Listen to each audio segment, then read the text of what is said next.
11월 4일 화요일 매일 성경 묵상을 시작합니다. 오늘 함께 나눌 말씀은 에스라 3장 1절에서 13절입니다. 에스라서 3장 1절에서 13절 말씀을 제가 봉독합니다. 이스라엘 자손이 각자의 성읍에 살았더니 일곱째 달에 이르러 일제히 예루살렘에 모인지라. 요사닥의 아들 예수아와 그의 형제 제사장들과 스알디엘의 아들 스룹바벨과 그의 형제들이 다 일어나 이스라엘 하나님의 제단을 만들고 하나님의 사람 모세의 율법에 기록한 대로 번제를 그 위에서 드리려 할세.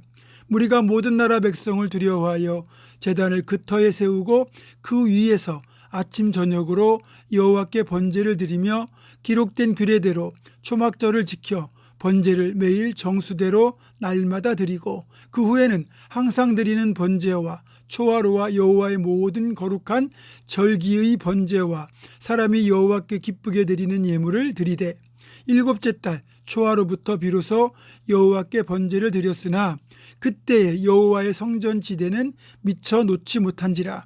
이에 석수와 목수에게 돈을 주고 또 시돈 사람과 두롯 사람에게 먹을 것과 마실 것과 기름을 주고 바사왕 고레스의 명령대로 백향목을 레바논에서 요빠 해변까지 운송하게 하였더라. 예루살렘에 있는 하나님의 성전에 이른 지 2년 둘째 달에 스알디엘의 아들 스룹바벨과 요사닥의 아들 예수아와 다른 형제 제사장들과 레위 사람들과 무릇 사로잡혔다가 예루살렘에 돌아온 자들이 공사를 시작하고 20세 이상의 레위 사람들을 세워 여호와의 성전 공사를 감독하게 하매 이에 예수아와 그의 아들들과 그의 형제들과 간미엘과 그의 아들들과 유다 자손과 헤나닷 자손과 그의 형제 레위 사람들이 일제히 일어나 하나님의 성전 일꾼들을 감독하니라.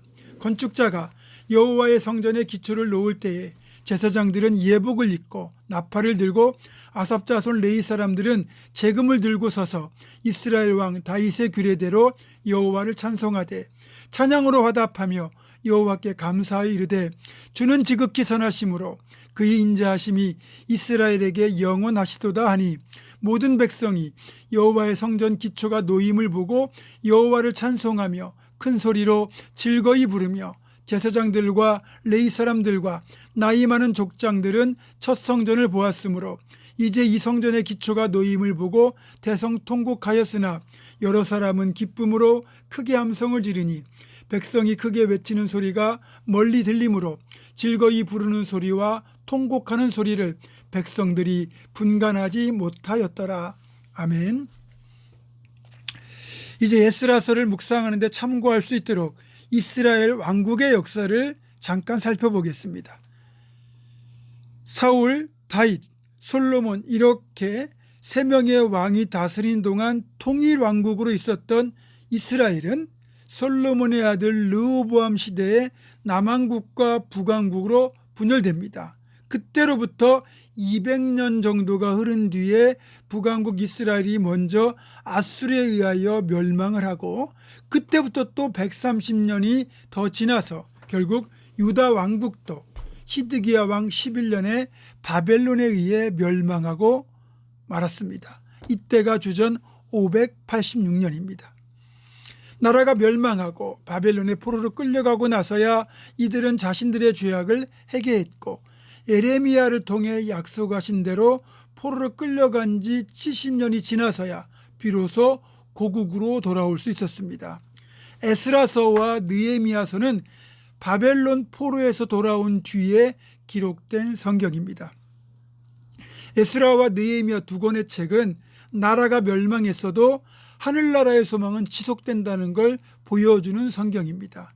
구약에서 하나님의 사랑이나 자비를 뜻하는 단어가 헤세드인데 이 헤세드가 구약 전체에서 총 250회 정도 등장합니다. 그 중에서 에스라서에 3번, 느헤미야서에는 5번 등장합니다. 그러니까 하나님의 사랑은 여전히 지속되고 있다는 뜻이죠. 그래서 하나님의 헤세드는 우리가 고난과 진노 중에서도 소망을 품게 되는 이유이기도 합니다. 이제 에스라와 느헤미야서의 시대적 배경을 보면 고레스라는 왕은 페르시아 제국을 건설한 왕인데 이 고레스의 통치 정책은 여느 정복자들과는 달리 정복된 민족이나 나라의 종교를 인정해주고 그들의 종교 행위를 허락했고요. 원한다면 포로로 끌려갔던 곳에서 다시 고국으로 돌아갈 수 있도록 허락을 했습니다. 이렇게 고레스의 통치 정책을 통해서 바벨론으로 포로 끌려갔던 많은 유대인이 예루살렘을 포함한 가나안 땅으로 귀환하게 됩니다. 이때 포로로 끌려갔다가 돌아온 이들이 크게 세 가지 부분으로 회복의 역사를 추진했는데, 첫째는 스룹바벨을 중심으로 무너진 성전을 다시 건축하는 것, 둘째는 느헤미야를 중심으로 무너진 예루살렘 성벽을 수축하는 것, 마지막 세 번째는 에스라를 통해서 무너진 신앙을 회복하는 것이었습니다. 오늘 본문 3장에는 크게 두 가지 회복이 실려 있습니다. 먼저 1절에서 7절은 포로로 끌려가게 되면서 중단되었던 예배를 회복하는 것, 또 8절에서 13절은 무너진 성전을 재건축하는 것이었습니다. 포로에서 돌아온 이들은 아직 무너진 성전을 다시 세우기 전이었기에 급한 대로 무너졌던 제단부터 수축하고 율법에 기록한 대로 드려야 하는 제사부터 회복시켰습니다. 오늘로 말하면 예배부터 회복시켰던 거죠. 신앙적인 측면에서 보면 예배 회복이야말로 모든 걸 회복하는 진정한 출발점이라고 할 수 있습니다. 달리 보면 예배가 회복된다는 것은 하나님을 향한 간절함이 회복되었다는 뜻이기도 합니다. 신앙이 제대로 회복된 것이라고 할 수 있다는 거죠. 이렇게 예배를 회복한 이들은 예배 회복을 발판 삼아 드디어 무너진 성전을 다시 건축하는 공사를 시작하게 됩니다. 그것이 8절 이하에 나와 있습니다. 그래서 이어지는 내용을 보면 이날 성전을 재건축하는 기공식 착공 예배가 드려지는 장면이 나오는데, 이때 성전 건축을 주도했던 인물이 바로 스룹바벨입니다. 그래서 다시 수축한 성전의 명칭을 재건을 주도했던 스룹바벨의 이름을 따라 스룹바벨 성전이라고 부르게 되죠. 스룹바벨이 누구냐? 유다의 왕이었던 여호야긴의 손자로 스알디엘의 아들로 바벨론에서 태어났고 포로 5만 명 정도를 이끌고 예루살렘으로 돌아와서 신앙 회복과 성전 건축을 주도했던 인물입니다. 그가 이 일을 시작했을 때가 주전 536년이에요.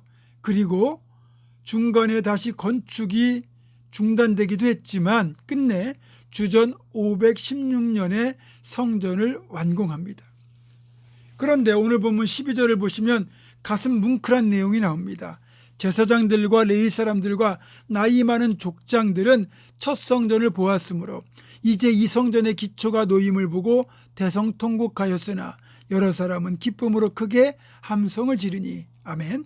그러니까 어린 시절 왕국이 멸망하고 포로로 끌려가기 전 솔로몬이 세웠던 첫 번째 성전을 목격했던 이들이 아직 생존해 있다가 이렇게 성전 건축을 위한 기초가 다시 놓임을 보고 대성통곡하며 감격했다는 겁니다. 유대인들에게 있어서 성전은 사실 신앙과 삶의 중심입니다.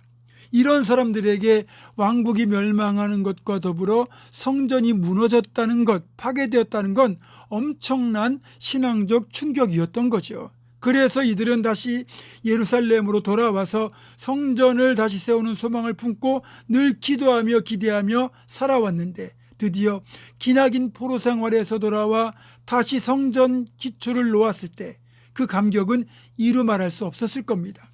이들의 간절한 기도가 드디어 응답되었다고 볼 수 있는 거죠.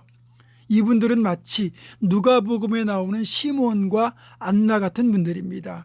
메시아의 오심을 간절히 기다리며 평생을 살았던 경건한 신앙인이었던 시몬과 안나는 죽기 전에 아기 예수를 성전에서 결국 만나게 되잖아요.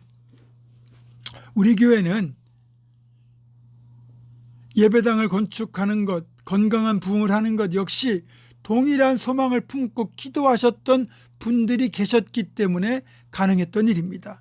이분들의 기도와 눈물과 헌신이 있었기 때문에 지금 우리가 있을 수 있는 거죠.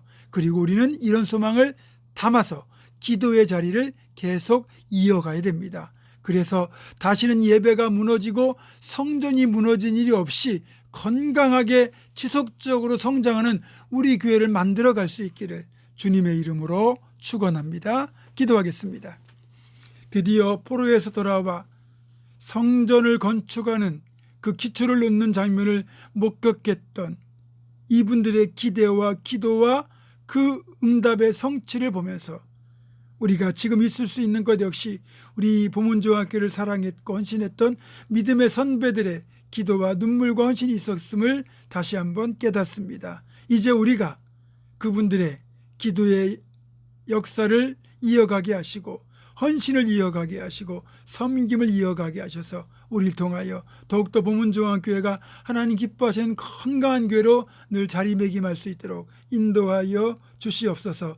예수님의 이름으로 기도하옵고 이제는 우리 주 예수 그리스도의 은혜와 하나님의 사랑과 성령의 교통하심이 믿음의 선배들이 걸어갔던 헌신과 섬김과 기도의 길을 다시 아름답게 이어가기로 결단하는 사랑하는 모든 성도들 이들의 삶과 가정과 생업과 앞날과 우리 교회 위에 지금부터 영원토록 함께 하시옵기를 간절히 축원하옵나이다.